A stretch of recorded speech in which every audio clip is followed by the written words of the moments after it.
All right, so this is Anna. Oh man, this is just getting started, but yeah, this is how she starts, how she feels about Jordan. Just have a listen. In a recent video, he actually tried his hand at geopolitical analysis, and it didn't go so well. Now, here he is floating a theory, a big brain idea, that Russia actually invaded Ukraine because of wokeism here in the United States. And he uses Ketanji Brown Jackson as an example to make his point. Let's get to the next video. And are we degenerate in a profoundly threatening manner? I think the answer to that may well be yes. The idea that we are ensconced in a culture war has become a rhetorical commonplace. How serious is that war? Is it serious enough to increase the probability that Russia, say, will be motivated to invade and potentially incapacitate Ukraine merely to keep the pathological West out of that country, which is a key part of the historically Russian sphere of influence? What? Yeah. No, I love this so much, Anna, because they think he's an intellectual. All right, there's a couple of different things here. The Ukraine point is hilarious. I'm going to get to that in a second. Yeah, so they're basically going to start to break him down, because he said, "Are we not degenerate in a profoundly threatening manner?" Has anyone looked outside? Has anyone seen the protests? Does anyone remember January 6th? Have we mentally, morally, and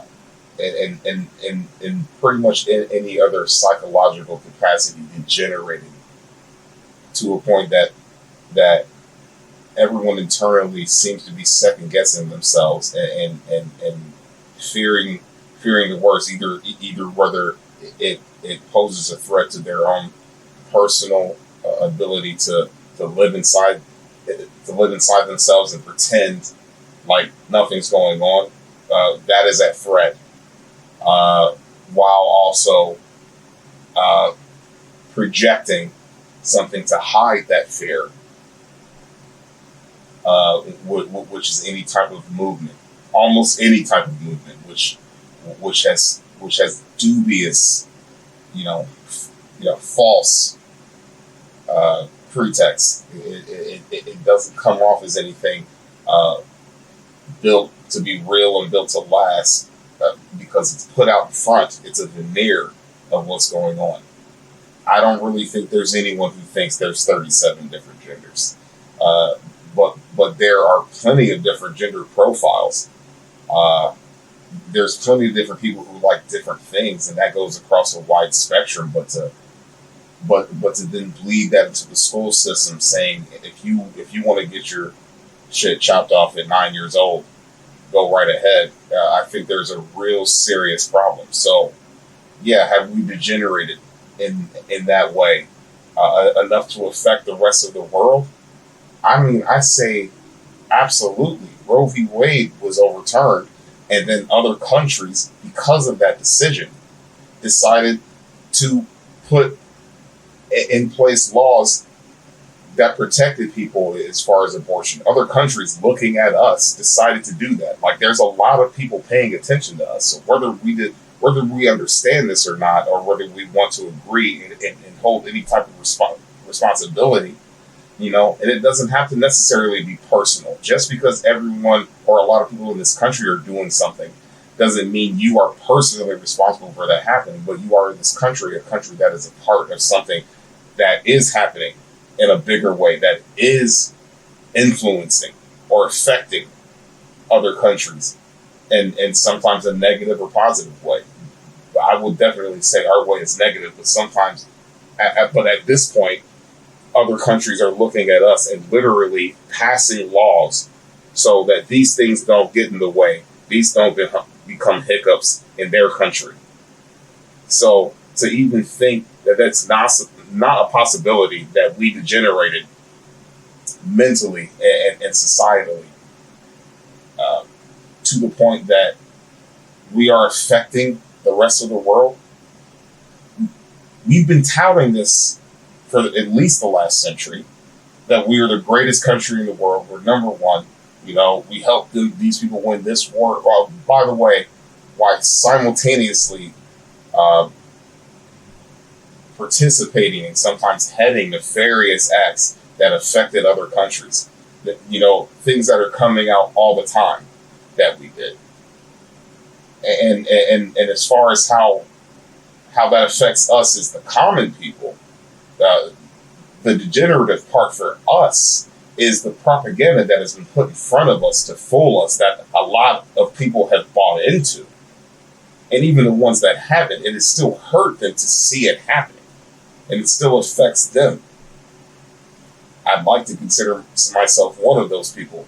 You know, I don't consider myself a Republican or a Democrat or any of those fucking things. You know, I'm a Toddocrat. That's all I am. My name is Todd. So, and that's the only thing I want to be, is more of me. You know, but to say that these things that are happening have not affected me. The pandemic most definitely affected me. The things that people would say just after Trump was elected, the things that people were saying when Obama was elected, all of these outrageous and outlandish things that most of them I just let go. Yeah, but they affected me. They chipped away slowly, definitely. You know, and you have to try to shore up and be like, okay, this isn't that, don't let this affect you and all that stuff.